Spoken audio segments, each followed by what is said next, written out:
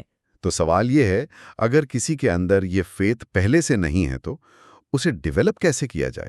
ہاں، اہم سوال ہے. ہل کا جواب ہے آٹو سجیشن کے ذریعے. خود تالقین. ہاں، یعنی اپنے سب کانشیس مائنڈ کو مسلسل پازیٹیو ایفرمیشنز یا انسٹرکشنز دے کر کنونس کرنا، اس کو ٹرین کرنا. وہ ایک کرمنولوجسٹ کی مثال دیتے ہیں. ہاں، وہ کرائم والی. کہ لوگ پہلے کرائم سے نفرت کرتے ہیں، پھر اس کے عادی ہو جاتے ہیں، پھر اسے اپنا لیتے ہیں. تو اسی طرح اگر آپ مسلسل دولت اور کامیابی کے خیالات سوچیں، پازیٹیو تھاٹس اور انہیں ایموشن کے ساتھ جوڑیں، خاص کر فیتھ کے ایموشن کے ساتھ، تو سب کانشیس مائنڈ انہیں حقیقت مان لے گا.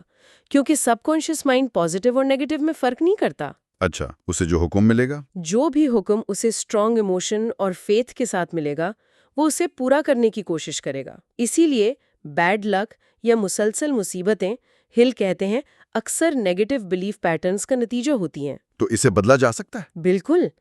طریقہ یہ ہے کہ آپ ایسے ایکٹ کریں جیسے آپ وہ چیز پہلے ہی حاصل کر چکے ہیں جسے آپ چاہتے ہیں. Act as if fake it till you make it, جیسا کہتے ہیں. کچھ اس طرح کا، لیکن یہاں انٹینشن بلیف بلڈ کرنے کی ہے، سب کانشیس کو ڈسیو کرنا ہے ان اے پازیٹیو وے. پریکٹس سے پرفیکشن آئے گی. ہل فیتھ کی اہمیت پر بہت زور دیتے ہیں. کہتے ہیں یہ وہ ایٹرنل ایلکسر ہے جو سوچ کو زندگی دیتا ہے. ایٹرنل ایلکسر، امرت. ہاں، یہ ہر میریکل کی بنیاد ہے، ہر ناکامی کا واحد علاج ہے. یہ ہمارے خیالات کو ان کے اسپرچول ایکویولنٹ میں بدلتا ہے اور ہمیں اس انفینٹ انٹیلیجنس سے کنیکٹ کرتا ہے. تو خود پر اور اس بڑی قوت پر یقین رکھنا بہت ضروری ہے. اور ریپیٹیشن کی طاقت کو سمجھنا. وہ کہتے ہیں اگر آپ جھوٹ کو بھی بار بار دہرائیں تو آپ اسے سچ مان لیں گے. ہاں، عام کہوت ہے. تو اسی طرح ہمارے ڈومینیٹنگ تھاٹس جن پر ہم بار بار فوکس کرتے ہیں وہ ہماری ریالٹی بن جاتے ہیں. ایموشنلائز تھاٹس میگنیٹک ہوتے ہیں، اپنے جیسے دوسرے تھاٹس کو اٹریکٹ کرتے ہیں. اسی لیے ہل نے ایک سیلف کانفیڈنس فارمولا بھی دیا ہے پریکٹیکل ایپلیکیشن کے لیے. ہاں، 5 سٹیپس ہیں اس کے. اس کا کور آئیڈیا کیا ہے؟ اس کا ایسنس یہ ہے کہ یہ آٹو سجیشن کو پریکٹیکلی یوز کرنے کا طریقہ ہے فیتھ بلڈ کرنے کے لیے. اس میں آپ بیسکلی اپنے آپ سے وعدہ کرتے ہیں، پرومس کرتے ہیں. ہاں، کہ آپ اپنا مقصد حاصل کریں گے، پرسسٹنٹ رہیں گے. روزانہ کچھ وقت نکال کر اس آئیڈیل سیلف کو ویژولائز کرتے ہیں جو آپ بننا چاہتے ہیں. مینٹل پکچر بناتے ہیں. اوکے. اپنے اندر سیلف کانفیڈنس کی ڈیمانڈ پیدا کرتے ہیں کانشیسلی. اپنا مین گول لکھ کر رکھتے ہیں اور اس کے لیے ضروری کانفیڈنس ڈیولپ کرنے تک کوشش جاری رکھتے ہیں. اور ایک اہم پوائنٹ تھا اس میں ایتھکس کا بھی. بالکل. یہ یقین رکھتے ہیں کہ آپ کی کامیابی سچائی اور انصاف پر مبنی ہوگی اور دوسروں کو بھی فائدہ دے گی. سرو کرنے کا مائنڈ سیٹ، نیگیٹیوٹی کو ختم کرنا. اس پورے فارمولا کو لکھ کر یاد کر کے روزانہ پورے یقین کے ساتھ دہرانا ہے. With full faith. With full faith. یہ آٹو سجیشن کے لا کو کنسٹرکٹیولی استعمال کرنا ہے، ورنہ ڈسٹرکٹیولی تو لوگ استعمال کر ہی رہے ہوتے ہیں اننوئنگلی جب وہ پاورٹی یا مزری میں رہتے ہیں. ہل نے ایک پوئم بھی کوٹ کی ہے، بڑی famous. If you think you are beaten, you are. ہاں. If you think you dare not, you don't. اور اس کی آخری لائن ہے The man who thinks he can. بالکل. سب کچھ سوچ پر ڈیپینڈ کرتا ہے. وہ کہتے ہیں ہر انسان میں کامیابی کا بیج ہے، سیڈ آف اچیومنٹ. بس اسے جگانا پڑتا ہے. جیسے میوزیشین وائلن سے میوزک نکالتا ہے. ہاں. اور کبھی کبھی کوئی اسٹرانگ ایموشن، جیسے لنکن کی زندگی میں ان کی لو سٹوری، این رٹلج کی، اس غم نے ان کے جینیس کو جگایا. لو کا ایموشن فیتھ کے بہت قریب ہے. اکثر کامیاب مردوں کے پیچھے ہل کہتے ہیں عورت کی محبت کا انفلوئنس ہوتا ہے.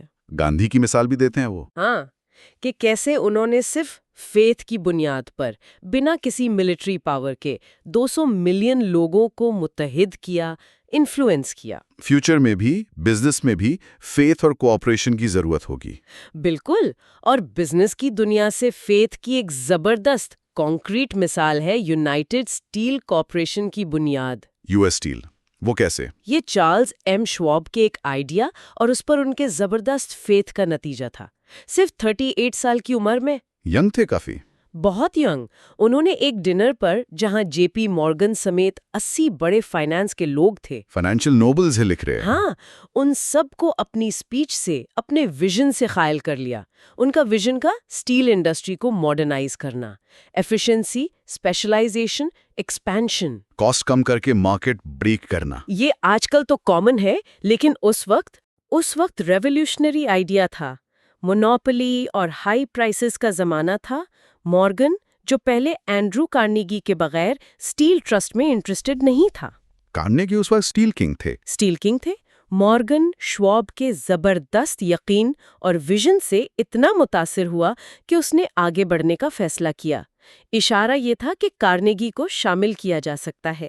اور پھر شواب نے کارنیگی کو منا لیا. ہاں، کہتے ہیں ایک گولف گیم کے بعد ان کے کاٹیج میں شواب نے کارنیگی کو $400 ملین میں اپنا پورا اسٹیل امپائر بیچنے پر راضی کر لیا. $400 million اس زمانے میں؟ اس زمانے میں ایک آئیڈیا اور اس پر فیتھ نے 600 ملین سے زیادہ کی ویلیو کریٹ کی تھی اس ٹرانزیکشن میں۔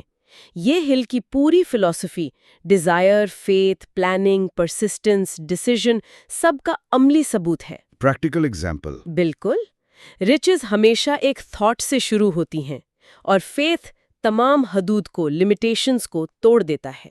ذہن تحت الشعور پر اثر انداز ہونے کا ذریعہ، auto suggestion, the medium for influencing the subconscious mind۔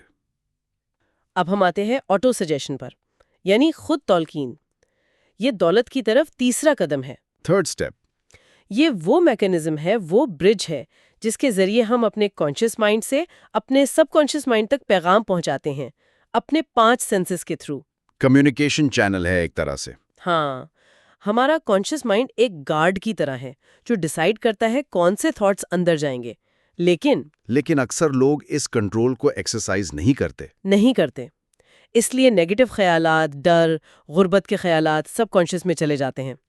ہل کہتے ہیں سب کانشیس مائنڈ ایک زرخیز زمین کی طرح ہے، فرٹائل گارڈن۔ ہاں، اگر آپ اس میں ڈیلیبریٹلی اچھے بیج، پازیٹیو تھاٹس نہیں بوئیں گے تو انوانٹڈ ویڈز، جھاڑیاں، نیگیٹو تھاٹس خود بخود اگ جائیں گی، نیگلیکٹ سے۔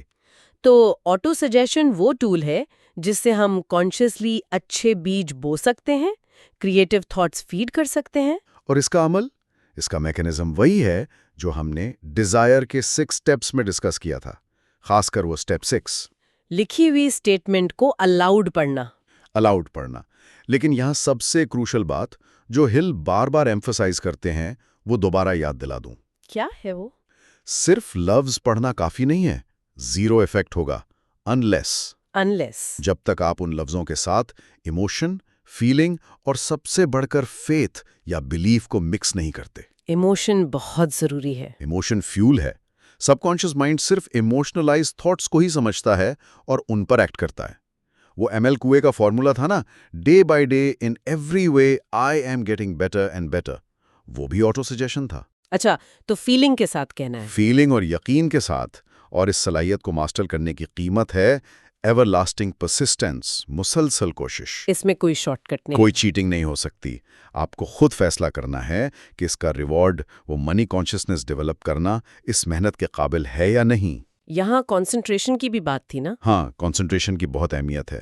جب آپ ویژولائز کر رہے ہوں سٹیپ 1 والے اماؤنٹ، تو آنکھیں بند کر کے اس اماؤنٹ پر، اس پیسے پر اتنا کانسنٹریٹ کریں جب تک آپ اسے فزیکلی دیکھ نہ سکیں، اپنی امیجنیشن میں۔ فزیکلی دیکھ نہ سکیں مطلب اتنا ریئل لگے۔ روز کریں، اور ویژولائز کرتے وقت خود کو پیسے کا مالک سمجھیں۔ وہ فیتھ والے چیپٹر کی انسٹرکشنز یاد رکھیں۔ تو پریکٹیکل انسٹرکشنز کا خلاصہ، سمری کیا ہوئی؟ سمری یہ ہے: ایک پرسکون جگہ، کوائٹ سپاٹ، رات کو بستر میں آنکھیں بند، اپنی سٹیٹمنٹ، اماؤنٹ، ڈیٹ، ریٹرن بلند آواز میں دہرائیں، اور دہراتے وقت پورے یقین کے ساتھ خود کو پہلے سے اس پیسے کا مالک تصور کریں، ویژولائز کریں۔ وہ $50,000 سیلز مین کی مثال تھی نا بک میں؟ ہاں بالکل۔ دوسرا، اس کو ریپیٹ کریں رات کو سونے سے پہلے اور صبح اٹھنے کے فوراً بعد، جب تک وہ پیسہ امیجنیشن میں بالکل واضح نظر نہ آنے لگے۔ اور تیسرا، اپنی لکھی ہوئی کاپی کو ایسی جگہ رکھیں جہاں بار بار نظر پڑے، دن میں دیکھیں، رات کو پڑھیں، صبح پڑھیں، جب تک وہ پوری طرح یاد نہ ہو جائے، ذہن نشین ہو جائے۔ اوکے۔ یہ 3 مین سٹیپس ہیں۔ ہاں، اور ہل ایک اور اہم گائیڈنس دیتے ہیں اس میں۔ وہ کہتے ہیں پرفیکٹ پلان کا انتظار مت کریں، ایکشن فوراً لیں۔ پلان کا انتظار نہ کریں؟ نہیں، ویژولائز کرتے وقت اپنے سب کانشیس مائنڈ سے پلان ڈیمانڈ کریں اور ایکسپیکٹ کریں کہ وہ ملے گا، امید رکھیں۔ ڈیمانڈ اور ایکسپیکٹ؟ ہاں، اور جب کوئی آئیڈیا فلیش ہو، کوئی انسپریشن آئے، جسے ہل 6 سینس یا انفینٹ انٹیلیجنس سے جوڑتے ہیں، اس پر فوراً ایکشن لیں۔ اس وقت صرف لاجک یا ریزن پر ڈیپینڈ نہ کریں، ٹرسٹ یور انٹیوشن جو سب کانشیس سے آ رہی ہے۔ فوراً ایکشن لیں۔ فوراً۔ اور ویژولائزیشن میں صرف پیسہ نہیں، بلکہ وہ سروس یا چیز دیتے ہوئے بھی خود کو دیکھیں جو آپ اس پیسے کے بدلے میں دے رہے ہیں۔ ویلیو ایکسچینج کو ویژولائز کریں۔ یہ سب مطلب شروع میں تھوڑا ایبسٹریکٹ لگ سکتا ہے، تھوڑا عجیب۔ بالکل۔ اسکیپٹسزم، شکوک پیدا ہونا نارمل ہے، کون یقین کرے گا کہ صرف سوچنے اور ویژولائز کرنے سے کچھ ہوگا؟ ہاں، لیکن ہل کہتے ہیں کہ اگر ان انسٹرکشنز پر پوری سنسیریٹی اور فیتھ کے ساتھ عمل کیا جائے تو آہستہ آہستہ پہلے بلیف پیدا ہوگا، پھر وہ بلیف ایبسولوٹ فیتھ میں بدل جائے گا، اور آپ کے لیے پاور کا ایک نیا یونیورس کھل جائے گا۔ ایگزیکٹلی۔ آٹو سجیشن، وہ کہتے ہیں اس پوری فلسفی کا کی سٹون ہے، بنیادی پتھر ہے۔ Corner stone. ہاں، باقی سارے principles, Dzire, faith, planning, persistence, یہ سب دراصل اسی آٹو سجیشن کو صحیح طریقے سے ایفیکٹولی استعمال کرنے کے ٹولز ہیں، اوزار ہیں۔ ہل ریکمینڈ کرتے ہیں کہ اس چیپٹر کو روز رات کو بلند آواز میں پڑھا جائے۔ ہاں، جب تک آپ اس پرنسپل پر پوری طرح کنونس نہ ہو جائیں، اور جو سینٹنس خاص طور پر ریزونیٹ کرے اسے انڈرلائن کریں۔ تو آج ہم نے نپولین ہل کے پہلے 4 بنیادی اصولوں پر بات کی۔ ایک سفر جو شروع ہوتا ہے اس ریئلائزیشن سے کہ ہمارے خیالات وہ صرف خیالات نہیں، وہ حقیقت بن سکتے ہیں۔ Thoughts are things۔ پھر ان خیالات کو فیول کرتی ہے ایک شدید خواہش، برننگ ڈیزائر، اس خواہش کو پروان چڑھاتا ہے یقین، فیتھ۔ اور یقین کو سب کانشیس مائنڈ تک پہنچانے کا، اسے پروگرام کرنے کا ذریعہ ہے خود تلقینی، آٹو سجیشن۔ ایڈون بونز سے لے کر آر یو ڈاربی سے لے کر چارلز شواب، حتیٰ کہ ہل کے اپنے بیٹے تک، مثالیں یہ دکھاتی ہیں کہ یہ پرنسپل صرف تھیوری نہیں ہے۔ نہیں، بالکل نہیں، ان میں واقعی زندگی بدلنے کی طاقت ہے اگر آزمایا جائے۔ تو یہ تھے شروعاتی قدم اس تھنک اینڈ گرو رچ فلسفی کے۔ ہاں، ان سورسز پر غور کرتے ہوئے ایک آخری خیال ذہن میں آتا ہے۔ ہل بتاتے ہیں کہ کیسے ہم ڈیزائر اور فیتھ کو ریپیٹیشن کے ذریعے سب کانشیس تک پہنچائیں۔ یہ ہاؤ ٹو ہے۔ صحیح۔ لیکن سوچنے کی بات یہ ہے کہ اس پروسیس کے دوران سب کانشیس مائنڈ کے اندر کیا ہو رہا ہوتا ہے؟ وہ کیا کر رہا ہوتا ہے؟ کیا وہ صرف ہماری انسٹرکشنز کو ایک ٹیپ ریکارڈر کی طرح ریکارڈ کر رہا ہے؟ یا کیا وہ ایکٹیولی ہمارے ساتھ مل کر کام کر رہا ہے؟ ایکٹیولی مطلب شاید ایسی انفارمیشن یا کنیکشنز ایکسیس کر رہا ہے جو ہمارے کانشیس ذہن کی پہنچ سے، ہماری اویئرنیس سے باہر ہے، تاکہ وہ ہماری ڈیزائر کو پورا کرنے کا کیسے، وہ ہاؤ ڈھونڈ سکے۔ اچھا، تو وہ سولوشن ڈھونڈنے میں ہیلپ کر رہا ہے ایکٹیولی۔ ہو سکتا ہے یہ اس مسٹری کی طرف اشارہ ہے جس کا ذکر ہل کرتے ہیں لیکن واضح نہیں کرتے۔ ایک سوال ہے جو غور کرنے کے لیے چھوڑا جا سکتا ہے۔ تو پچھلی گفتگو کو آگے بڑھاتے ہوئے اب ہم چیپٹر 5 کی جانب بڑھ رہے ہیں۔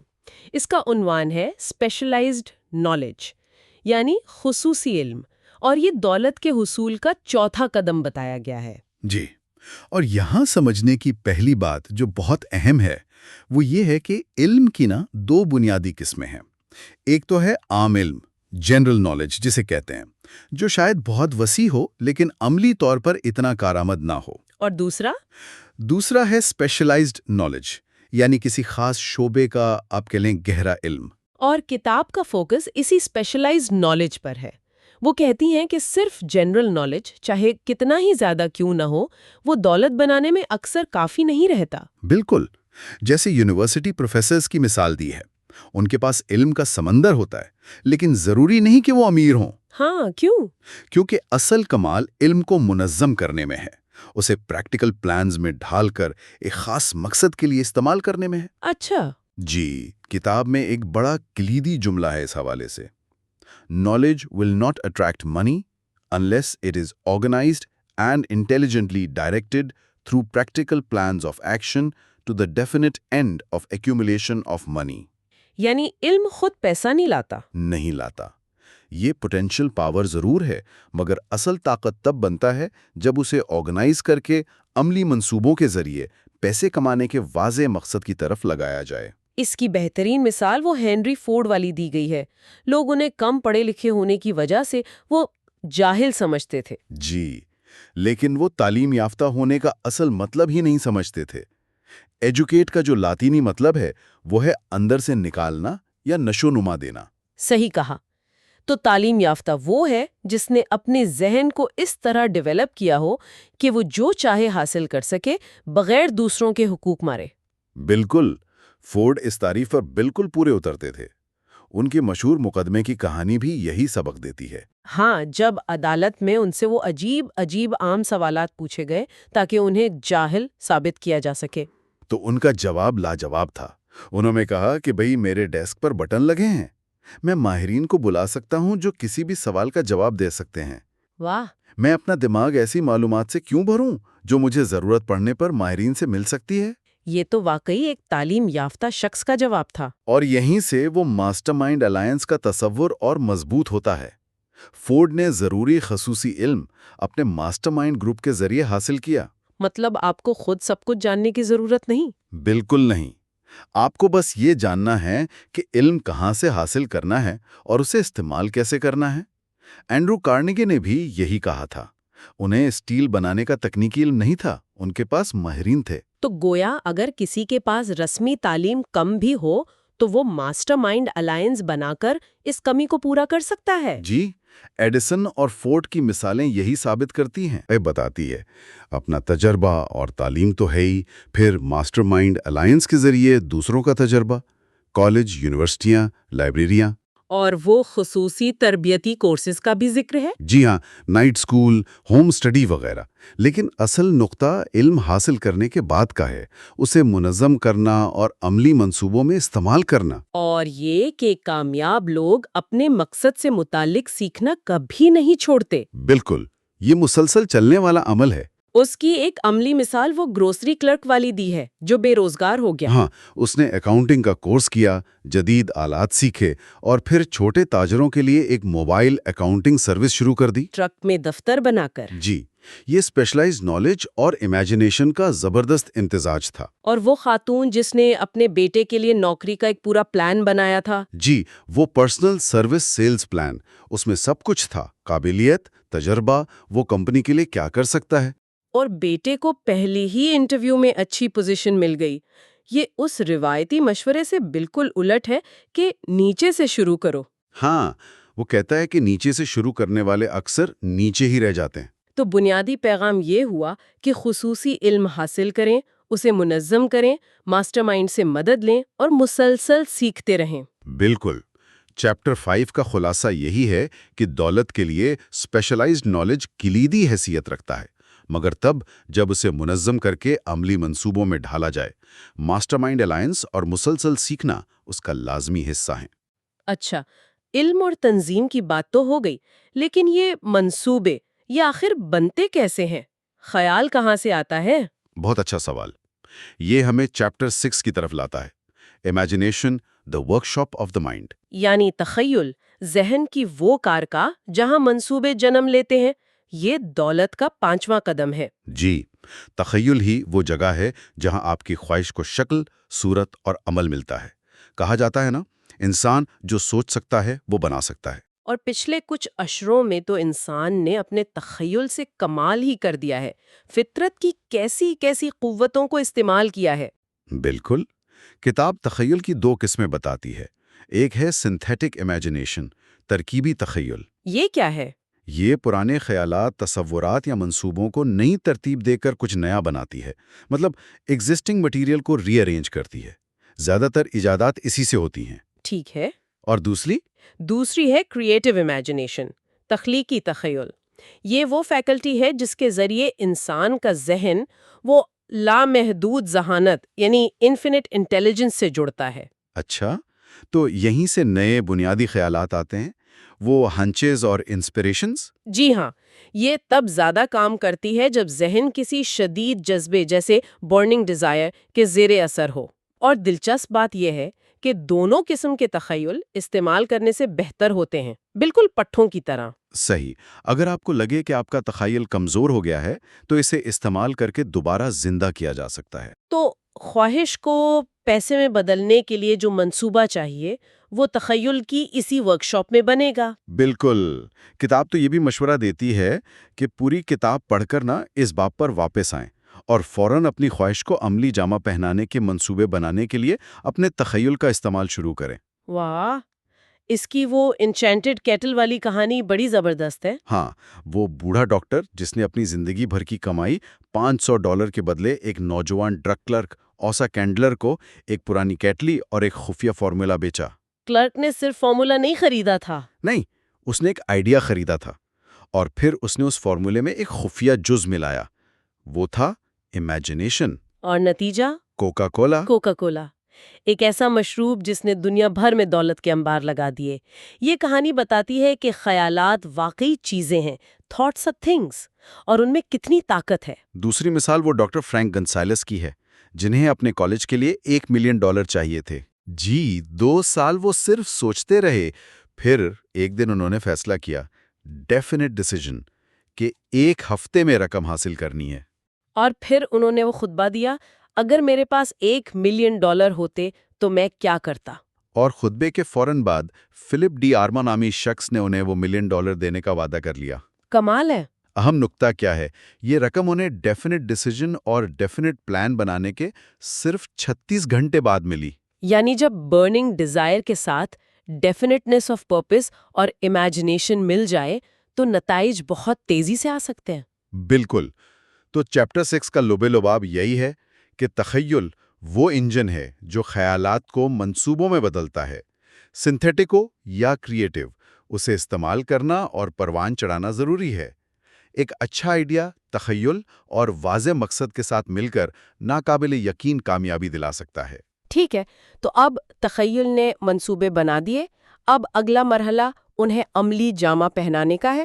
جی، یہ ہمیں چیپٹر 7 کی طرف لاتا ہے، organised planning, the crystallization of desire into action۔ یعنی منظم منصوبہ بندی جس سے خواہش عمل میں ڈھلتی ہے، یہ چھٹا قدم ہے۔ یہاں کتاب عملی منصوبے بنانے کے لیے کچھ بہت اہم ہدایات دیتی ہے۔ سب سے پہلے تو ماسٹر مائنڈ الائنس بنانے پر زور ہے۔ ہاں، یعنی ایسے لوگوں کا گروپ جو منصوبے بنانے اور نافذ کرنے میں مدد کریں، اسے تو لازمی قرار دیا گیا ہے۔ جی، دوسرا یہ طے کرنا کہ گروپ ممبران کو ان کے تعاون کا کیا معاوضہ یا فائدہ ملے گا، جو ہمیشہ پیسے کی شکل میں نہیں ہوتا۔ ٹھیک۔ تیسرا گروپ کے ساتھ باقاعدگی سے ملاقاتیں، کم از کم ہفتے میں 2 بار، جب تک منصوبہ مکمل نہ ہو جائے۔ اور چوتھا، جو شاید سب سے اہم ہے، گروپ میں مکمل ہارمنی برقرار رکھنا۔ اچھا، ہارمنی کیوں ضروری ہے اتنی؟ اس کے بغیر ماسٹر مائنڈ اصول کام ہی نہیں کرتا، وہ سنرجی پیدا ہی نہیں ہوتی۔ سمجھ گئی۔ اور ایک بہت اہم بات جو آپ نے پہلے بھی کہی تھی، اگر پہلا منصوبہ ناکام ہو جائے تو ہمت نہیں ہارنی۔ کتاب کہتی ہے نیا منصوبہ بنائیں، وہ بھی ناکام ہو تو ایک اور بنائیں۔ یہی وہ مقام ہے جہاں اکثر لوگ استقامت، پرسسٹنس کی کمی کی وجہ سے ہار مان لیتے ہیں۔ بالکل۔ تھامس ایڈیسن کی مثال پھر یاد کریں، 10,000 بار ناکامی، جسے کتاب ٹیمپرری ڈیفیٹ کہتی ہے۔ عارضی شکست، مطلب یہ نہیں کہ آپ ناکام ہو گئے، صرف یہ کہ آپ کا منصوبہ ٹھیک نہیں تھا۔ جی، نیا منصوبہ بنائیں۔ جیتنے والا کبھی ہار نہیں مانتا، اور ہار ماننے والا کبھی نہیں جیتتا۔ A winner never quits and a quitter never wins۔ یہیں پر لیڈرشپ کا ذکر بھی آتا ہے۔ دنیا میں لیڈر ہوتے ہیں اور فالوور ہوتے ہیں۔ فالوور ہونا برا نہیں، بلکہ ایک ذہین فالوور اپنے لیڈر سے بہت کچھ سیکھ سکتا ہے، لیکن ہمیشہ فالوور بنے رہنا کوئی کمال نہیں۔ کتاب لیڈرشپ کی کچھ کلیدی خصوصیات بتاتی ہے۔ جی، 11 خصوصیات ہیں۔ ان میں اٹل ہمت، خود پر قابو، انصاف پسندی، فیصلوں اور منصوبوں میں قطعیت یعنی ڈیفینٹنس، یہ سب شامل ہیں۔ اور ناکامی کی وجوہات بھی؟ ہاں، لیڈرشپ میں ناکامی کی 10 بڑی وجوہات بھی بتائی ہیں، جیسے تفصیلات منظم نہ کر پانا، معمولی کام سے ہچکچانا، فالوورز سے مقابلے کا خوف، تخیل کی کمی، خود غرضی وغیرہ۔ ان سے بچنا ضروری ہے۔ جی، اور یہ بھی کہ مؤثر لیڈرشپ تعاون پر مبنی ہوتی ہے، زبردستی یا طاقت پر نہیں۔ کتاب پرسنل سروسز کی فروخت پر بھی بات کرتی ہے، یعنی اپنی خدمات بیچنا۔ جی، چاہے آپ نوکری تلاش کر رہے ہوں یا اپنا کاروبار، آپ اصل میں اپنی خدمات یا صلاحیتیں بیچ رہے ہیں۔ اس کے لیے وہ ایک منظم بریف یا پریزنٹیشن تیار کرنے کا مشورہ دیتی ہے۔ ہاں، جس میں آپ کی قابلیت، تجربہ اور آپ کیا ویلیو فراہم کر سکتے ہیں، یہ سب واضح طور پر لکھا ہو۔ اور وہ QQS فارمولا کیا ہے؟ QQS بہت اہم ہے، quality plus quantity plus spirit of cooperation. اچھا، یعنی آپ کی سروس کا معیار، کوالٹی، اس کی مقدار، کوانٹٹی، اور آپ کا رویہ یعنی تعاون کا جذبہ، اسپرٹ آف کوآپریشن۔ بالکل، یہ تینوں مل کر آپ کی کامیابی کا تعین کرتے ہیں، اور یہ صرف ایک بار کی بات نہیں، اسے عادت بنانا ہے۔ تو چیپٹر 7 کافی تفصیلی ہے۔ اس میں ناکامی کی عمومی وجوہات اور خود احتسابی کے سوالات بھی ہیں، لیکن مرکزی خیال منظم منصوبہ بندی کا ہے۔ جی، خلاصہ یہ کہ منصوبہ بنائیں، بہتر ہے ماسٹر مائنڈ کے ساتھ مل کر، لیڈرشپ کی خصوصیات اپنائیں، QQS فارمولے کو ذہن میں رکھیں، اور اگر ناکامی ہو تو اسے عارضی سمجھ کر نیا منصوبہ بنائیں۔ ٹھیک ہے، منصوبے بن گئے، ٹیم بن گئی، QQS بھی سمجھ آ گیا۔ اب آگے کیا؟ اب آتا ہے chapter 8، decision, the mastery of procrastination. یعنی فیصلہ کرنا اور ٹال مٹول پر قابو پانا، یہ 7واں قدم ہے۔ اور یہ بڑا حیران کن ہے، لیکن کتاب کہتی ہے کہ 25,000 ناکام لوگوں کے تجزیے سے یہ بات سامنے آئی کہ فیصلہ نہ کر پانا، لیک آف ڈیسیژن، ناکامی کی سب سے بڑی وجوہات میں سے ایک تھا۔ یعنی ٹال مٹول، پروکریسٹینیشن۔ جی، یہ فیصلہ سازی کا بالکل الٹ ہے اور ایک بہت عام دشمن ہے جس پر ہر ایک کو قابو پانا ہوتا ہے۔ دوسری طرف کامیاب ترین لوگوں میں کیا عادت پائی گئی؟ ان میں یہ عادت تھی کہ وہ فیصلے تیزی سے کرتے ہیں، ریچ ڈیسیژنز پرومپٹلی، اور اگر انہیں بدلنا پڑے تو بہت سوچ سمجھ کر آہستہ آہستہ بدلتے ہیں۔ Change decisions slowly if and when changed. جبکہ ناکام لوگ اس کے بالکل برعکس کرتے ہیں، یا تو فیصلہ ہی نہیں کر پاتے یا جلدی جلدی بدلتے رہتے ہیں۔ بالکل، ہنری فورڈ کی مثال پھر یہاں آتی ہے۔ ان پر ضدی ہونے کا الزام لگتا تھا، شاید وہ مشہور ماڈل ٹی کو بدلنے میں سست تھے، لیکن ان کی تیزی سے فیصلہ کرنے اور پھر اس پر قائم رہنے کی عادت ہی ان کی کامیابی کا بڑا راز تھا۔ اور ایک بہت بڑا خطرہ جس سے کتاب خبردار کرتی ہے وہ ہے دوسروں کی آرا یعنی اوپینین سے متاثر ہونا۔ ہاں، کہا گیا ہے opinions are the cheapest commodities on earth. ہر کسی کے پاس مفت مشورے ہوتے ہیں۔ تو اگر آپ ہر کسی کی رائے پر چلیں گے تو آپ کبھی اپنی منزل تک نہیں پہنچ پائیں گے۔ جی نہیں، اپنے فیصلے خود کریں، خاموشی سے معلومات اکٹھی کریں، لیکن اپنا مقصد ہر ایک کو بتاتے نہ پھریں۔ کم علم لوگ زیادہ بولتے ہیں۔ بالکل، کامیاب لوگ آنکھیں اور کان کھلے رکھتے ہیں اور منہ بند۔ کتاب کا مشورہ ہے Tell the world what you intend to do, but first show it۔ یعنی پہلے کر کے دکھاؤ پھر بتاؤ۔ عمل الفاظ سے زیادہ اہم ہے۔ اور فیصلوں کی قدر ان کے لیے درکار ہمت سے ہوتی ہے۔ تاریخ ایسے عظیم فیصلوں سے بھری پڑی ہے جہاں لوگوں نے اپنی جان، مال، سب کچھ داؤ پر لگا دیا۔ امریکی ڈیکلریشن آف انڈیپینڈنس پر دستخط کرنے والے 56 افراد کی مثال دی گئی ہے۔ جی ہاں، وہ جانتے تھے کہ اس فیصلے کا نتیجہ یا تو مکمل آزادی ہوگا یا پھر سب کو پھانسی۔ یہ فیصلہ 4 جولائی 1776 کو ہوا۔ اور اس ایک فیصلے نے، جو ایک ماسٹر مائنڈ کے تحت ہوا، سیموئل ایڈمز، جان ہینکاک، رچرڈ ہنری لی وغیرہ، ایک ایسی ناقابل تسخیر قوت پیدا کی جس نے بالآخر امریکی قوم کو جنم دیا۔ اس کہانی میں وہ تمام اصول نظر آتے ہیں جن کی ہم بات کر رہے ہیں: desire, decision, faith, persistence, master mind, organised planning. بالکل، سبق یہ ہے کہ جو لوگ تیزی سے اور مضبوطی سے فیصلے کرتے ہیں وہ جانتے ہیں کہ وہ کیا چاہتے ہیں اور عموماً اسے حاصل کر لیتے ہیں۔ دنیا ان کے لیے راستہ بناتی ہے۔ تو فیصلہ سازی کی طاقت پیدا کرنی ہوگی، یہ کوئی پیدائشی چیز نہیں ہے۔ جی نہیں، چیپٹر 8 کا مرکزی پیغام یہی ہے۔ فوری اور پختہ فیصلہ سازی کامیابی کی کنجی ہے۔ ٹال مٹول اور دوسروں کی غیر ضروری آرا سے بچیں، اپنے فیصلے کرنے کی ہمت پیدا کریں اور ان پر قائم رہیں۔ ٹھیک ہے، فیصلہ کر لیا، اب کیا؟ اب آتا ہے 8واں قدم، چیپٹر 9، پرسسٹنس، یعنی استقامت، the sustained effort necessary to induce faith، وہ مسلسل کوشش جو یقین پیدا کرنے کے لیے ضروری ہے۔ پرسسٹنس، یہ خواہش کو حقیقت میں بدلنے کے عمل کا لازمی جزو ہے۔ جی، اور اس کی بنیاد قوت ارادی، پاور آف ول پر ہے۔ جب قوت ارادی اور شدید خواہش مل جائیں تو یہ ایک ناقابل شکست جوڑا بن جاتا ہے۔ اکثر عظیم دولت مند لوگوں کو سرد مہر یا بے رحم سمجھا جاتا ہے۔ ہاں، لیکن کتاب کہتی ہے دراصل ان میں یہی قوت ارادی ہوتی ہے جسے وہ استقامت کے ساتھ استعمال کر کے اپنے مقاصد حاصل کرتے ہیں۔ اکثر لوگ تو پہلی مشکل یا ناکامی پر ہی ہمت ہار دیتے ہیں۔ جی بالکل، لیکن چند لوگ ہوتے ہیں جو تمام مخالفتوں کے باوجود ڈٹے رہتے ہیں، یہاں تک کہ اپنا مقصد حاصل کر لیتے ہیں۔ یہی وہ لوگ ہیں جو فورڈ، کارنیگی، ایڈیسن بنتے ہیں۔ پرسسٹنس شاید سننے میں بہت گلیمرس لفظ نہ لگے۔ نہیں، لیکن یہ کردار کے لیے وہی ہے جو کاربن سٹیل کے لیے ہے، بہت مضبوط بنیاد۔ دولت بنانے کے لیے تمام 13 اصولوں کو استقامت سے لاگو کرنا پڑتا ہے۔ اور اگر کسی میں استقامت کی کمی ہو؟ تو اس کا علاج اپنی خواہش کی آگ کو مزید بھڑکانا ہے۔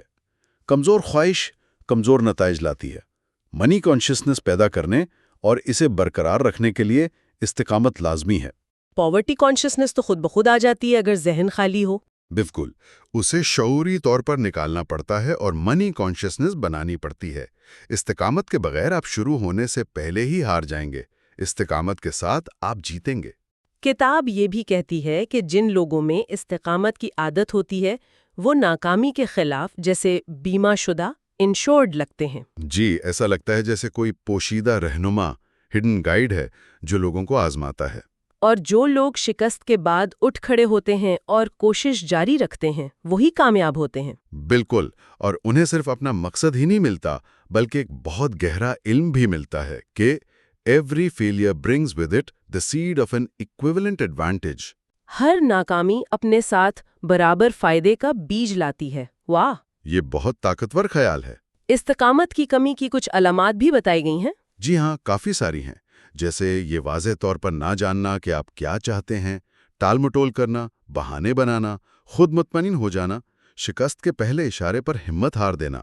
اور سب سے بڑھ کر وہ تنقید کا خوف، فیئر آف کرٹیسزم۔ بالکل، یہ بہت بڑا دشمن ہے۔ یہ خوف لوگوں کو اپنے خوابوں کی پیروی کرنے سے روکتا ہے، کاروبار میں رسک لینے سے روکتا ہے۔ تو استقامت پیدا کیسے کی جائے؟ کیا اس کے کچھ سٹیپس ہیں؟ جی، کتاب 4 آسان اقدامات بتاتی ہے۔ پہلا، ایک واضح مقصد، ڈیفینٹ پرپس، جس کے لیے شدید خواہش، برننگ ڈیزائر ہو۔ دوسرا، ایک واضح منصوبہ، ڈیفینٹ پلان، جس پر مسلسل عمل، کنٹینیوس ایکشن ہو۔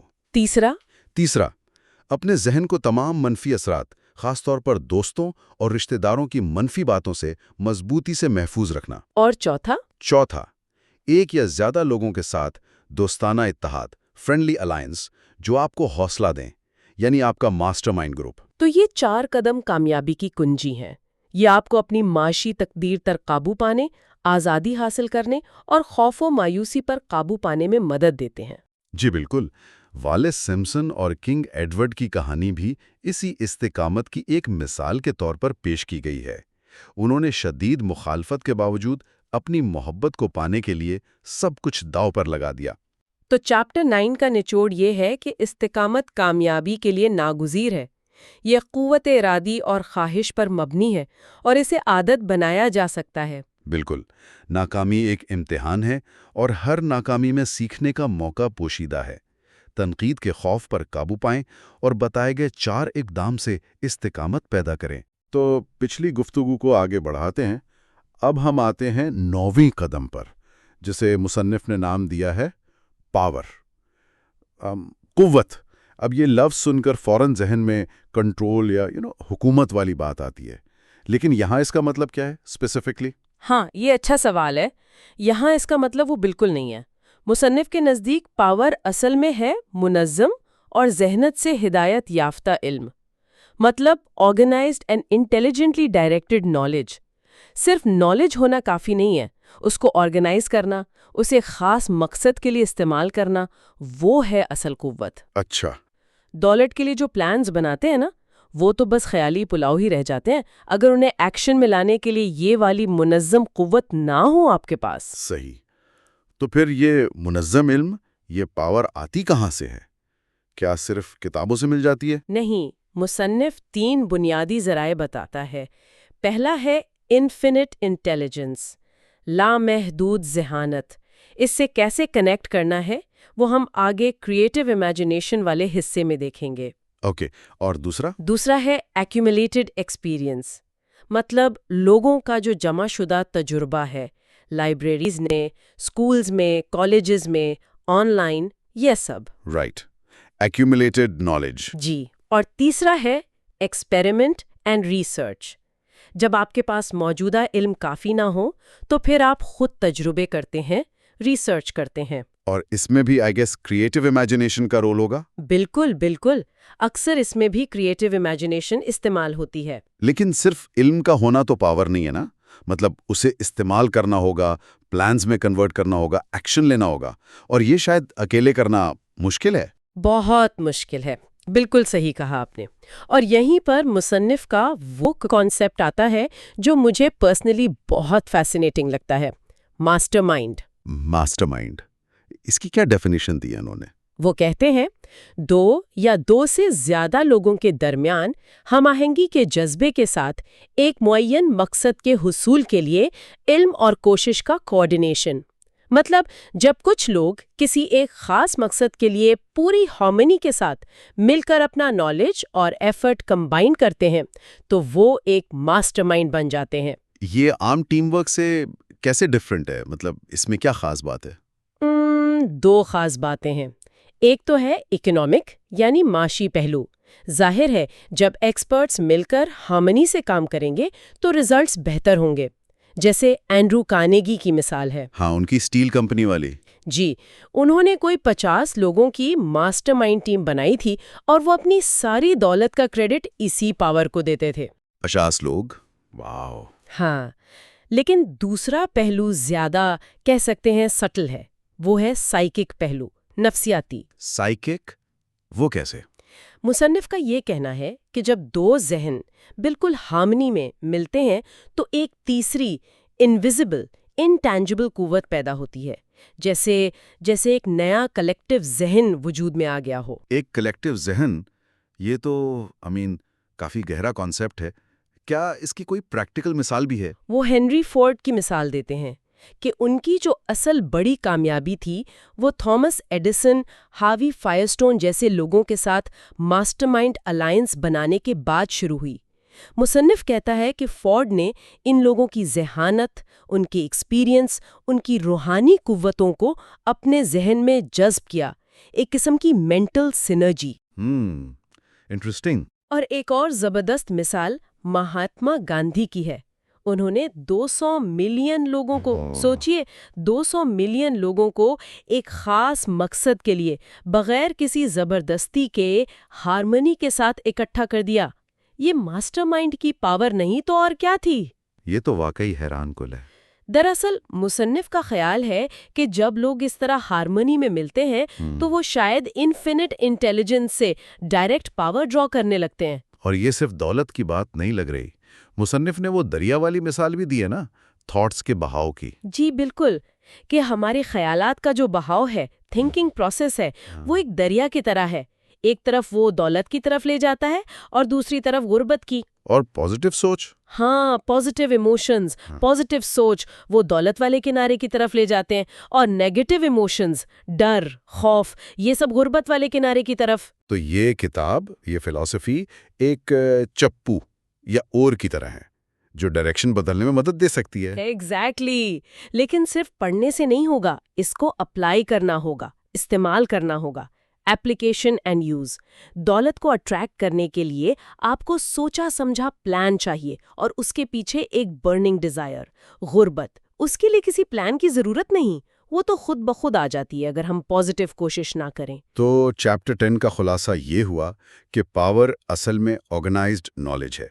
اسے حاصل کرنے کا بہترین طریقہ ماسٹر مائنڈ ہے، یعنی ہارمنی کے ساتھ مل کر کام کرنا. اور ہماری اپنی سوچ کا رخ ہماری فائنینشیل ڈیسٹنی طے کرتا ہے. صحیح، بالکل صحیح. ایک اچھا ریکیپ ہے یہ. اچھا، تو اب آگے بڑھتے ہیں. 10واں قدم، دی مسٹری آف سیکس ٹرانسمیوٹیشن. یہ ٹائٹل یہ تھوڑا سا سٹارٹلنگ ہے. یہاں ٹرانسمیوٹیشن سے کیا مطلب ہے؟ ٹرانسمیوٹ کا مطلب ہے کسی چیز کی شکل یا انرجی کو بدل دینا، ایک فارم سے دوسرے فارم میں لے جانا. مصنف یہ کہتا ہے کہ جو ایموشن آف سیکس ہے، جنسی جذبہ، یہ انسانی جذبات میں سب سے زیادہ طاقتور ہے.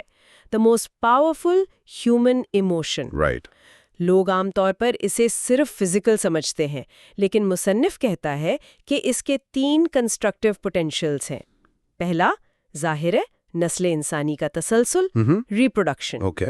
دوسرا، صحت برقرار رکھنا، وہ اسے ایک تھراپیوٹک ایجنسی بھی کہتا ہے.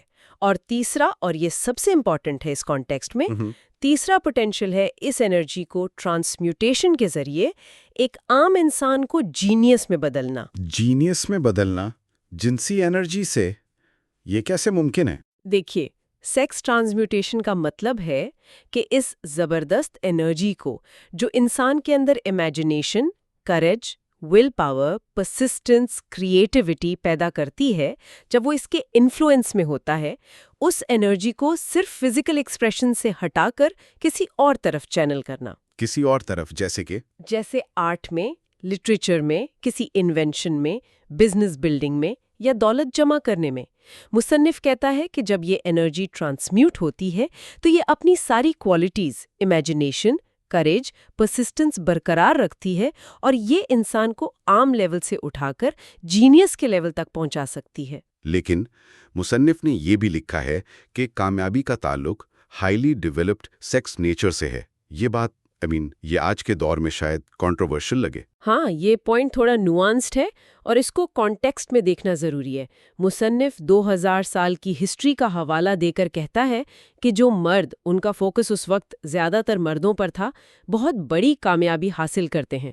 ان کی سیکس نیچر عام طور پر ہائیلی ڈیولپڈ ہوتی ہے اور انہوں نے اس انرجی کو ٹرانسمیوٹ کرنا سیکھ لیا ہوتا ہے۔ اور سیکھ لیا ہوتا ہے، یہ امپورٹنٹ ہے، بہت امپورٹنٹ۔ وہ یہ بھی کہتا ہے کہ اکثر ان عظیم مردوں کی کامیابی کے پیچھے کسی نہ کسی عورت کا انفلوئنس یا موٹیویشن ضرور ہوتا ہے، لیکن وہ فوراً یہ وضاحت بھی کرتا ہے کہ صرف ہائیلی سیکسڈ ہونا کافی نہیں ہے۔ اگر اس انرجی کو ٹرانسمیوٹ نہ کیا جائے بلکہ صرف ڈسپیٹ کیا جائے تو یہ ڈسٹرکٹیو بھی ہو سکتی ہے، اسے چینل کرنا ضروری ہے۔ تو پھر اس انرجی کو ٹرانسمیوٹ کرنے کے لیے کیا کرنا پڑتا ہے، اور جینیس کی ڈیفینیشن کیا ہے مصنف کے نزدیک؟ اس کے لیے ول پاور کی ضرورت ہے۔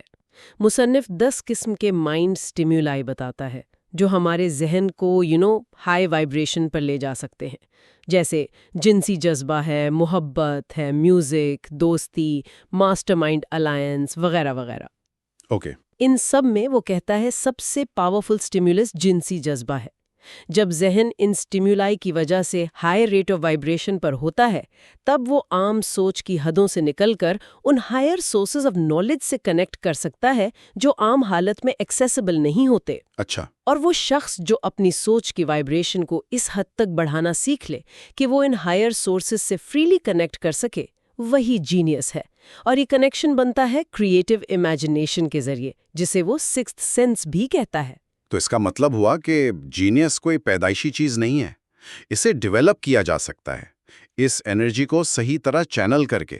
مصنف کا پوائنٹ آف ویو تو یہی ہے۔ وہ ڈاکٹر ایلمر گیٹس کی مثال دیتے ہیں جنہوں نے 200 سے زیادہ پیٹنٹس اسی ٹیکنیک سے ڈیولپ کیے۔ وہ ایک ساؤنڈ پروف کمرے میں بیٹھ کر لائٹ بند کر کے پہلے نون فیکٹرز پر کانسنٹریٹ کرتے تھے، پھر ذہن کو سٹیمیولیٹ کر کے کریٹیو فیکلٹی سے ان نون فیکٹرز کے آئیڈیاز کا انتظار کرتے تھے۔ کمال ہے۔ ہاں، وہ کہتا ہے کہ سائنٹیفک انوینٹرز پہلے ریزننگ، سنتھیٹک فیکلٹی استعمال کرتے ہیں، لیکن جب وہ کافی نہ ہو تو وہ کریٹیو فیکلٹی کو ٹیپ کرتے ہیں۔ لیکن یہ ضروری ہے کہ انرجی کا سورس نیچرل ہو، جیسے محبت یا جنس۔ آرٹیفیشل سٹیمولائی جیسے الکوہول یا ڈرگز، وہ کہتا ہے ٹیمپرری بوسٹ دے سکتے ہیں لیکن آخر میں تباہی لاتے ہیں۔ مصنف نے ایک اور بڑی انٹرسٹنگ آبزرویشن لکھی ہے کہ لوگ اکثر 40 یا 50 سال کی عمر کے بعد ہی کوئی بڑی سگنیفیکنٹ کامیابی حاصل کرتے ہیں۔ اس کی کیا وجہ بتائیے؟ اس کی وجہ وہ یہی بتاتے ہیں کہ 40 سے پہلے عام طور پر لوگ اس پاورفل سیکس انرجی کو صرف فزیکل چینلز میں ضائع ڈسیپیٹ کر دیتے ہیں، وہ اسے ٹرانسمیوٹ کرنا نہیں سیکھ پاتے۔ شاید وہ سوئنگ ہز وائلڈ اوٹس والی بات ہے۔ 40 کے بعد جب شاید فزیکل ارج تھوڑی کم ہوتی ہے اور زندگی میں محبت کا ایلیمنٹ زیادہ اسٹرانگ ہو جاتا ہے، تب لوگ اس انرجی کو بہتر طریقے سے کریٹیو پرسیوٹس میں لگا پاتے ہیں۔ وہ کہتے ہیں کہ لو، رومانس اور سیکس کا جو کمبینیشن ہے، یہ انسان کو جینیس بنا سکتا ہے، کیونکہ محبت ایک قسم کا سیفٹی والو ہے جو اس پاورفل انرجی کو صحیح ڈائریکشن دیتی ہے۔ اور اس پورے پروسیس میں عورت کے کردار پر بہت زیادہ زور دیا گیا ہے۔ جی ہاں، بہت زیادہ۔ مصنف کا کہنا ہے کہ مرد کی سب سے بڑی ڈرائیونگ فورس، چاہے وہ کانشیس ہو یا انکانشیس، عورت کو پلیز کرنا ہے یا اس کی ایڈمیریشن حاصل کرنا ہے۔ Right from the caveman days. Exactly. اور اسی وجہ سے وہ کہتا ہے عورت کے پاس مرد کو میک اور بریک کرنے کی، اسے بنانے یا بگاڑنے کی زبردست قوت ہوتی ہے۔ جو عورت مرد کی اس فطرت کو سمجھتی ہے وہ اس پر پازیٹیولی انفلوئنس کر سکتی ہے۔ اور وہ یہ بھی کہتا ہے کہ میرٹل ہارمنی کے لیے بھی لو اور سیکس کا بیلنس بہت ضروری ہے۔ تو اگر ہم چیپٹر 11 کو سمرائز کریں تو اس کا سینٹرل آئیڈیا یہ ہے کہ سیکس انرجی ایک نہایت پاورفل فورس ہے۔ اسے صرف فزیکل سینس میں نہیں لینا چاہیے۔ اگر اسے کنٹرول کیا جائے اور کریٹو ڈائریکشنز میں چینل کیا جائے، یعنی ٹرانسمیوٹ کیا جائے، تو یہ انسان کو جینیس کے لیول تک لے جا سکتی ہے۔ اور اس پروسیس میں لو اور اسپیسیفکلی عورت کا رول بہت اہم ہے۔ ایکسلنٹ سمری، بالکل یہی بات ہے۔ اب ہم چلتے ہیں 11ویں قدم کی طرف، دا سب کانشیس مائنڈ، دا کنیکٹنگ لنک، یعنی لاشعور ذہن۔ لاشعور یا سب کانشیس مائنڈ کے بارے میں ہم نے پہلے بھی ذکر سنا ہے، خاص طور پر آٹو سجیشن کے کانٹیکسٹ میں۔ یہاں اسے کنیکٹنگ لنک کیوں کہا گیا ہے؟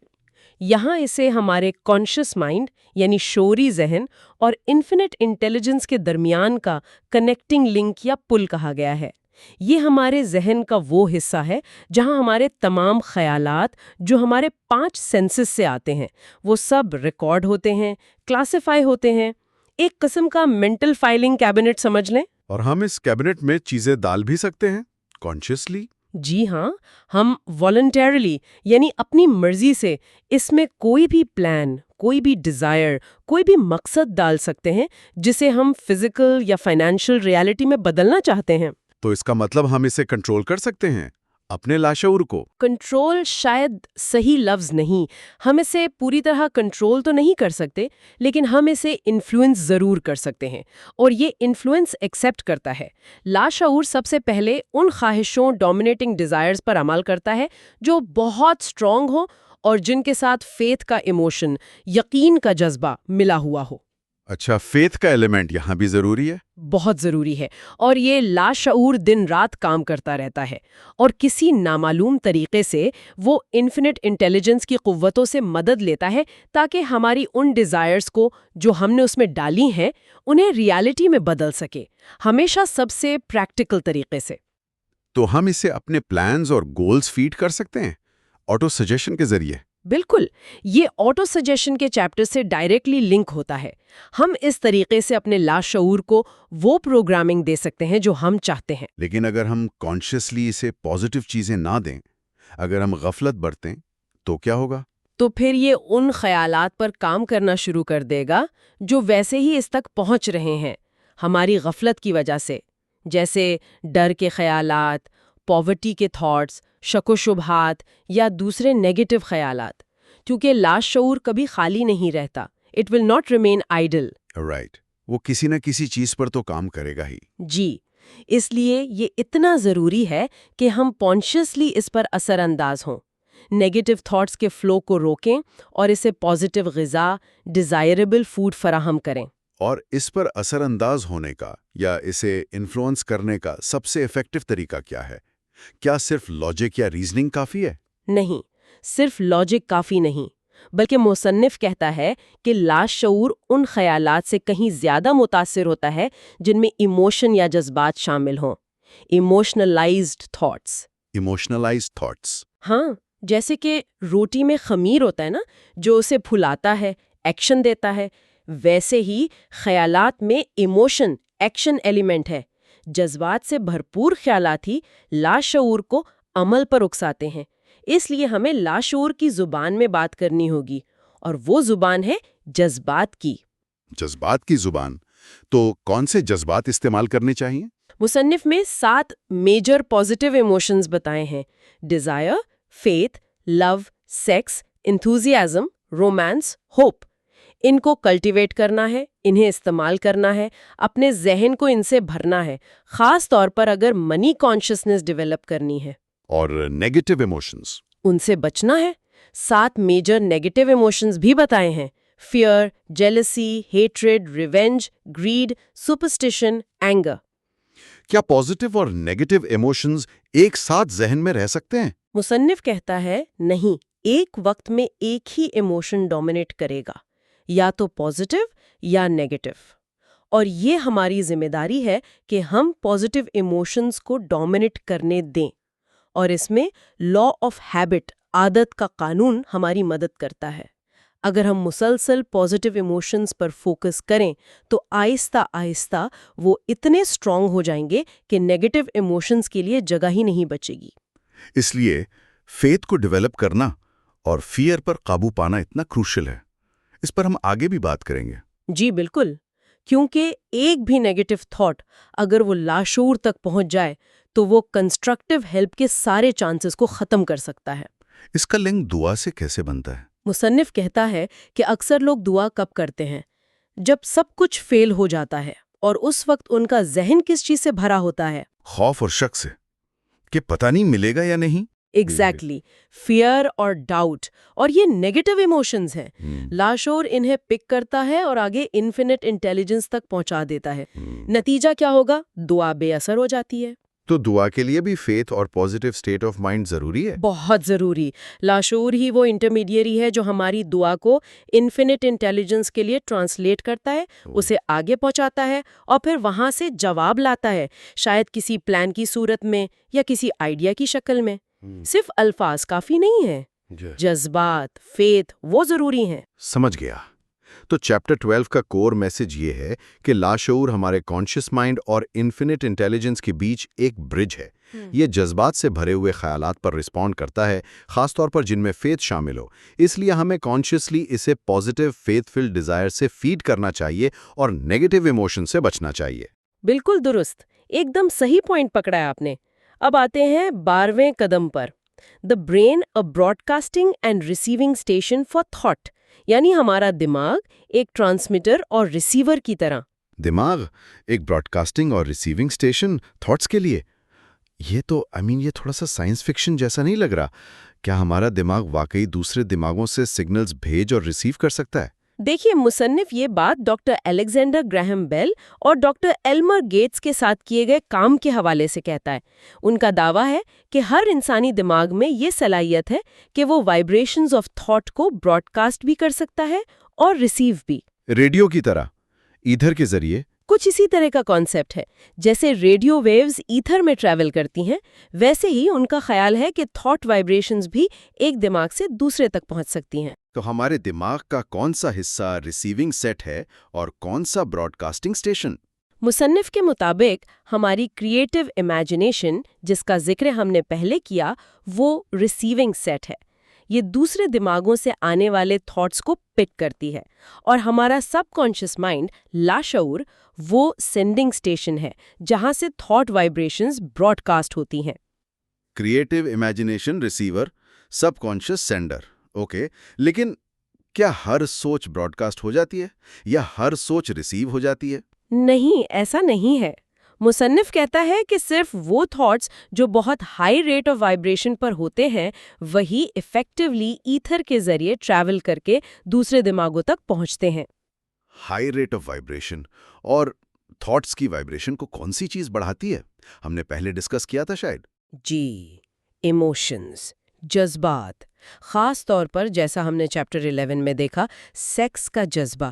جب اس جذبے کو کنٹرول کر کے ٹرانسمیوٹ کیا جاتا ہے تو سوچ کی وائبریشن اتنی تیز ہو جاتی ہے کہ کریٹو امیجنیشن دوسرے دماغوں سے یا ایتھر سے یا انفینٹ انٹیلیجنس سے آنے والے خیالات کو آسانی سے پک کر لیتی ہے۔ تو جب دماغ ہائی وائبریشن پہ ہوتا ہے، ہاں، تو وہ نہ صرف باہر سے تھاٹس اٹریکٹ کرتا ہے بلکہ اپنے تھاٹس کو بھی وہ فیلنگ دیتا ہے، وہ جذباتی چارج دیتا ہے جو ضروری ہے کہ لاشعور انہیں پک کرے اور ان پر عمل کرے یا انہیں براڈ کاسٹ کرے۔ تو یہ پورا سسٹم ڈیزائر، پھر فیتھ، پھر آٹو سجیشن جو سب کانشیس کو پروگرام کرتا ہے، پھر سب کانشیس برین کے ذریعے براڈ کاسٹ کرتا ہے اور کریٹو امیجنیشن ریسیو کرتی ہے، یہ سب آپس میں کنیکٹڈ ہیں۔ بالکل، یہ ایک انٹیگریٹڈ سسٹم ہے۔ آٹو سجیشن وہ ٹول ہے جس سے آپ اپنے براڈ کاسٹنگ اسٹیشن یعنی لاشعور کو آپریٹ کرتے ہیں۔ آپ اس میں جذبات سے بھرپور ڈیزائرز فیڈ کرتے ہیں۔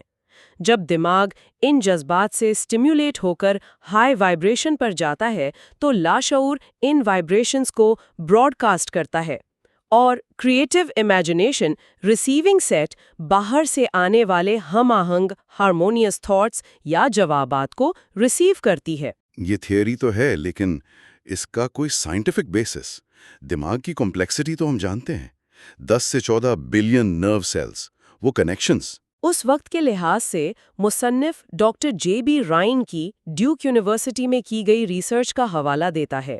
وہ ریسرچ ٹیلیپیتھی اور کلیئروائنس پر تھی، یعنی ایکسٹرا سینسری پرسیپشن ESP پر، اور اس کے نتائج مصنف کے مطابق اس خیال کو سپورٹ کرتے تھے کہ دماغ عام سینسز کے علاوہ بھی انفارمیشن ریسیو کر سکتا ہے۔ اچھا، ESP ریسرچ کا حوالہ ہے۔ جی، اور مصنف اپنا ذاتی تجربہ بھی بتاتا ہے، خاص طور پر ماسٹر مائنڈ پرنسپل کے حوالے سے۔ وہ کہتا ہے کہ جب کچھ لوگ مل کر ہارمنی کے ساتھ کسی پرابلم پر ڈسکس کرتے ہیں تو ہر پارٹیسپینٹ کے ذہن میں ایسے آئیڈیاز آنے لگتے ہیں جو اس کے اپنے پرسنل ایکسپیرینس سے باہر کے ہوتے ہیں، جیسے وہ کسی ہائر سورس آف نالج سے کنیکٹ ہو گیا ہو۔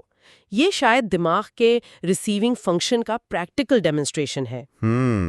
یہ ماسٹر مائنڈ والی بات پہلے بھی آئی تھی، تو یہ گروپ ڈسکشن اس ریسیپشن کو انہینس کرتا ہے؟ ایسا لگتا ہے۔ مصنف کہتا ہے کہ یہ ماسٹر مائنڈ کا سب سے سمپل اور پریکٹیکل یوز ہے۔ تو چیپٹر 13 کا خلاصہ یہ ہوا کہ ہمارا دماغ اس فلسفی کے مطابق صرف سوچنے کا آلہ نہیں بلکہ ایک کمیونیکیشن ڈیوائس بھی ہے۔ سب کانشیس بھیجتا ہے، کریٹیو امیجنیشن ریسیو کرتی ہے، جذبات اس کمیونیکیشن کو فیول کرتے ہیں، اور ماسٹر مائنڈ پرنسپل اس ریسیپشن کو بہتر بنا سکتا ہے۔ پرفیکٹ، بہت اچھا سمرائز کیا آپ نے۔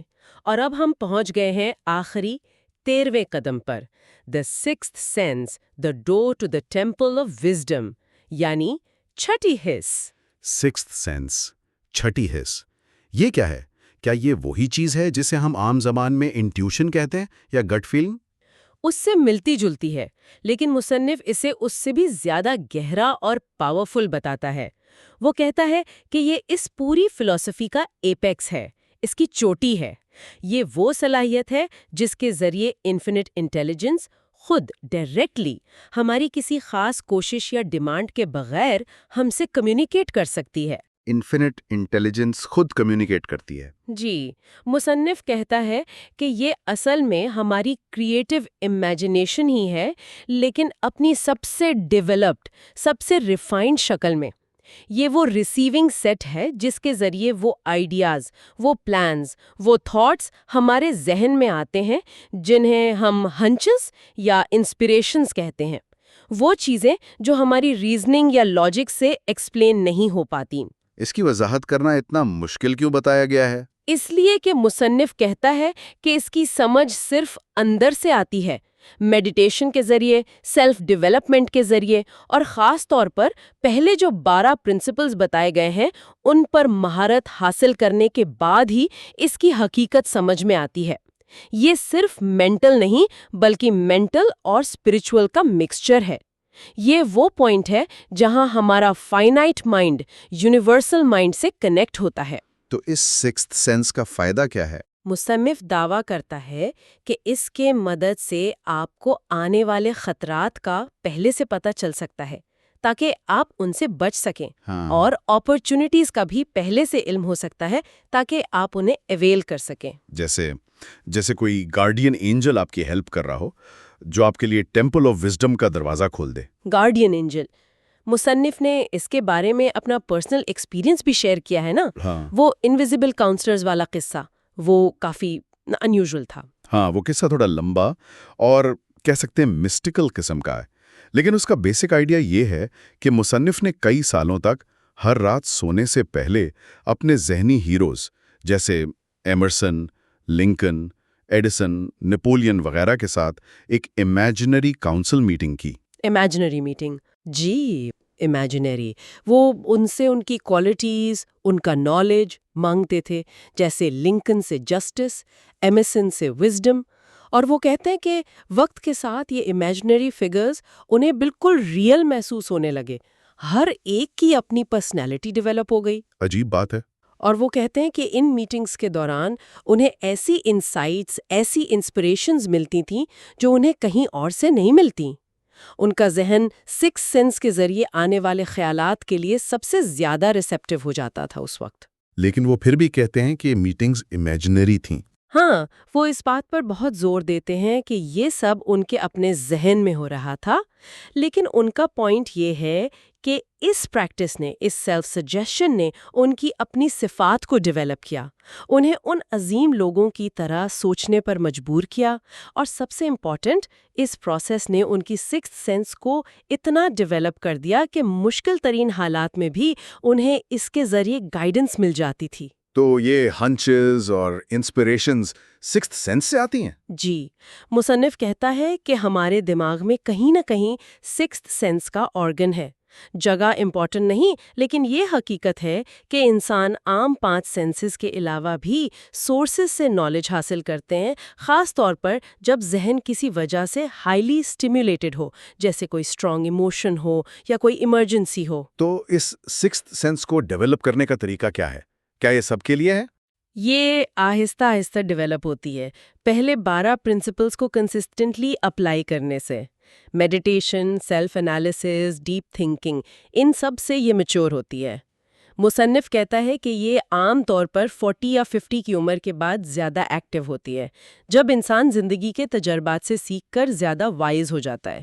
تو یہ آخری سٹیپ ہے انڈرسٹینڈنگ کی طرف؟ ہاں، ڈیزائر سے شروع ہو کر یہ آخری قدم ہے جو انڈرسٹینڈنگ تک لے جاتا ہے، self understanding, understanding others, understanding the laws of nature, اور الٹیمیٹلی انڈرسٹینڈنگ ہیپینس۔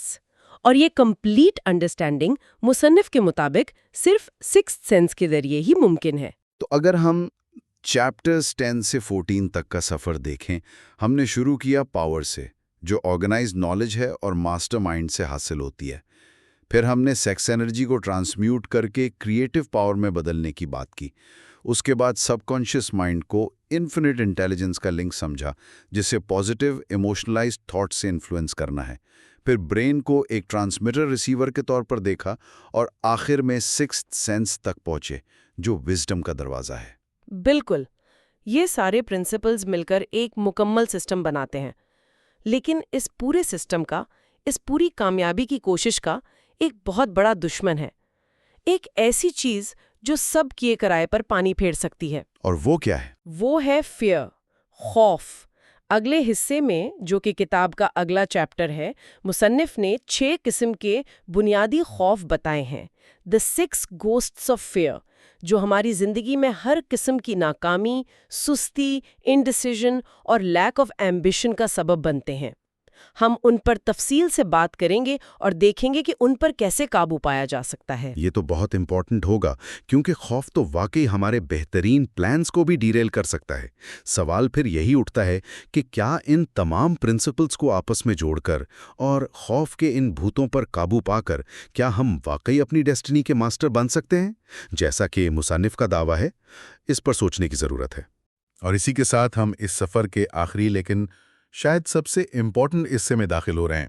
مطلب اس قدم پر ہم ان رکاوٹوں کو سمجھیں گے جو اکثر ہماری کامیابی کی راہ میں کھڑی ہو جاتی ہیں۔ بالکل، اب ہم چیپٹر 15 کی طرف بڑھ رہے ہیں۔ اس کا عنوان ہے how to outwit the 6 ghosts of fear, یعنی خوف کے 6 بھوتوں کو کیسے مات دی جائے۔ یہ چیپٹر اصل میں ہمارے ذہن کو تیار کرتا ہے ان اندرونی دشمنوں کی نشاندہی کر کے جو ہمیں آگے بڑھنے سے روکتے ہیں۔ ہاں، اور وہ دشمن ہیں انڈیسیژن، ڈاؤٹ اور فیئر۔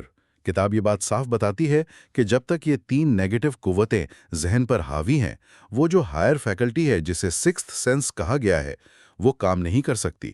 صحیح۔ خاص طور پر انڈیسیژن، یعنی فیصلہ نہ کر پانا، اسے تو خوف کا بیج، ایک سیڈلنگ قرار دیا گیا ہے۔